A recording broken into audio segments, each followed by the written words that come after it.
Uh-oh. We definitely got some scars on that. That's permanent, that's on there. Hi, Tim from Corlane Sporting Goods here. There's been a bit of debate about some of our stock finishes and some of the factory finishes that are available out there, so we thought we'd maybe orchestrate and show you a little bit of that. So first off, we've got what's known as a hydro dip or a film dip stock finish, and it's just not the greatest finish in the world, but it's very common, very popular out there. This one is an aftermarket stock by Bell & Carlson. They're a high production company. It is an entry-level fiberglass stock with a paint job on them. And then we have our own paint that we do. We've been doing fiberglass stocks and paint for probably 30 years now. We use some very high quality product. Torture test wise, we can take one of these and I can illustrate how well this may or may not work. We have a loonie. You know what, that stands up okay. It's a fairly smooth surface on this. It's not peeling off there. It's on there. Factory Bell & Carlson test. Oh, we've got marks on there. They're permanent, but the paint's still intact. I dare say we're down through a couple coats. It's not looking like it's gonna last too much longer. And there's ours, premium paint job. We use epoxy automotive paint, very high-end paint job. It's not going anywhere. That's on there. So durability-wise, that will last a very, very long time. You're gonna be happy with the product. Hi, Tim here, just following up on some of the torture tests on some of our stocks here. So once again, we have the hydro dip, film dip stock. Torture test, you're backpacking down a mountain and you take a fall and you grind on some rocks. Uh-oh, we definitely got some scars on that. That's permanent, that's on there. Okay, so that's the film dip. We've got the Bell & Carlson stock, which didn't like the loonie too much, and we take a fall. Uh-oh, that's not so pretty either.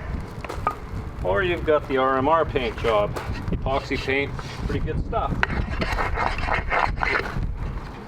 You know what? I marked it, but pretty forgivable. That's a pretty abrasive little situation there. So once again, I think it proves the durability of our product. We're pretty proud of it. You will be happy with the product. Ready? Go to town. Go to town. Where are you going? Diesel, come.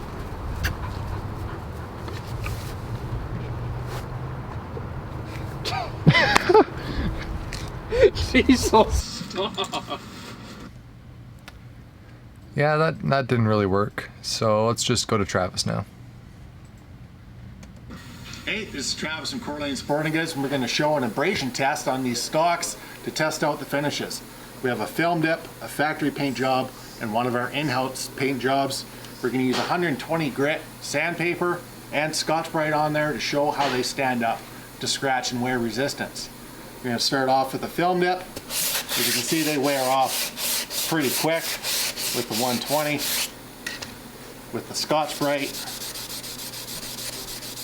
it buffs it down pretty good. You can automatically see that's coming down pretty quick. Now we're going to go to the factory paint job. As you can see, wears through pretty quick all the way down to the base. With the Scotch-Brite, you can see builds up some scratches pretty easily. Then we have our own paint. You can see with the same amount, there's still paint there. There's even the over web spray still stands up to that with the same amount. And even with some hard scrubbing, we still haven't gotten down to the base yet.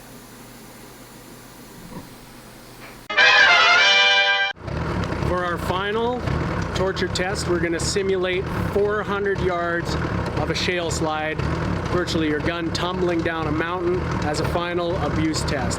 We're going to hook these up to this high performance machine you see in the background here, take them for a burn. 3 stocks, you ready?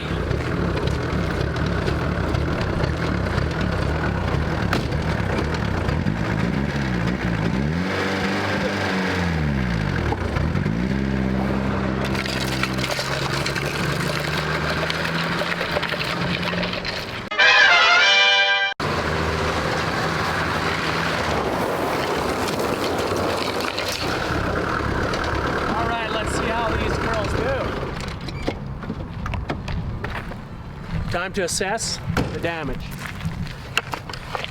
The gravel has significantly eroded most of these stalks.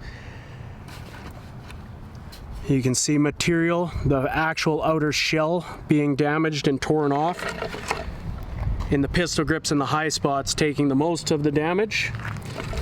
The synthetic plastic stock, you're starting to see material being pulled away. And then on the stock painted with our paint, you can see the shell is still intact. I mean, this is some serious torture. But at the end of the day, our paint wins. And the good news is, if this ever happens to your gun, we can fix it.